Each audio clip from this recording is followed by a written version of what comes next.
বাংলাদেশের সাম্প্রতিক ঘটনাবলী কি শুধু দেশের অভ্যন্তরীণ সমস্যা, নাকি এর প্রভাব ছড়িয়ে পড়েছে বিশ্বময়?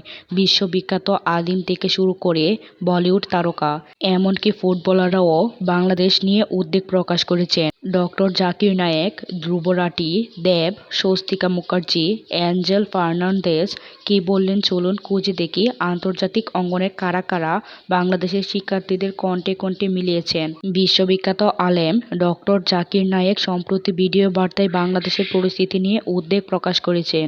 তিনি ঢাকাসহ সারা দেশের অবস্থা নিয়ে বিশেষভাবে আলোচনা করেছেন। আন্তর্জাতিক গণমাধ্যমে বাংলাদেশের খবর ছড়িয়ে পড়ায় তিনি উদ্বেগ হয়ে পড়েছেন এবং বিশ্বের মুশকিল মুম্বাইয়ের কাছে এই সংকটের কথা তুলে ধরেছেন। ডক্টর জাকির নায়েকের বক্তব্য যে শুধু ধর্মীয় মহলের প্রভাব ফেলবে তা নয়, আন্তর্জাতিক মহলেও এর প্রভাব পড়বে বলে আশঙ্কা করা হচ্ছে। কিন্তু ডক্টর জাকির নায়েক শুধু নন, দক্ষিণ কোরিয়ার জনপ্রিয় ভিভার দাউদ কিম বাংলাদেশের শিক্ষার্থীদের জন্য প্রার্থনা করেছেন এবং দেশের পরিস্থিতি নিয়ে উদ্বেগ প্রকাশ করেছেন। তিনি তার ফেসবুক স্ট্যাটাসে লিখেছেন, প্রে ফর বাংলাদেশ স্টুডেন্ট, এবং পরবর্তীতে একটি ভিডিও বার্তায় তিনি আল্লাহর কাছে দেশের শান্তি কামনা করেছেন। কোরিয়ান ইউটিউবার হলেও দাউদ কিম বাংলাদেশ সম্পর্কে নিয়মিত খোঁজ খবর রাখেন। তিনি বাংলাদেশে এসে ঘুরেও গেছেন। বাংলাদেশের মানুষ তাকে ভীষণ পছন্দ করেন। তিনি দক্ষিণ কোরিয়ার মসজিদ নির্মাণ করলেও সবচেয়ে বেশি সাড়া বাংলাদেশ থেকে পেয়েছেন। পশ্চিমবঙ্গের জনপ্রিয় অভিনেতা দেব বাংলাদেশের পরিস্থিতি নিয়ে তিনি দুঃখ প্রকাশ করেছেন। তিনি তার ফেসবুক পেজের পোস্টে লিখেছেন, আমার চোখে অন্যতম শান্তিপ্রিয় রাষ্ট্র, ভালোবাসার দেশ বাংলাদেশ। আমার মন কাঁদছে। বাংলাদেশের মানুষের জন্য প্রার্থনা করছি দ্রুত শান্তি ফিরে আসুক।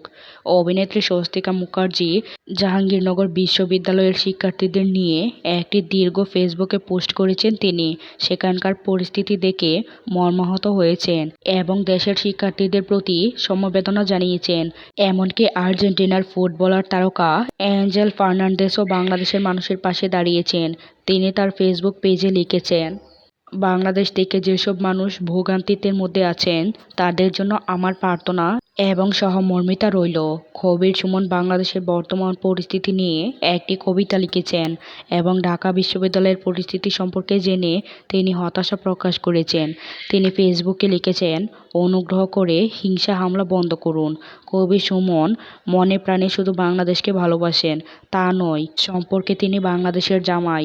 2000 সালে তিনি সাবিনা ইয়াসমিনকে বিয়ে করেন। এছাড়াও ধ্রুবচারিত ও আকাশ ব্যানার্জির মতো বড় বড় ইউটিউবাররাও বাংলাদেশকে নিয়ে ভিডিও তৈরি করেছেন। এই সব কিছু মিলিয়ে বোঝা যাচ্ছে বাংলাদেশের বর্তমান পরিস্থিতি নিয়ে দেশের মানুষের পাশাপাশি বিশ্বের বিভিন্ন প্রান্তের মানুষের মধ্যে উদ্বেগ ও কৌতূহল তৈরি হয়েছে।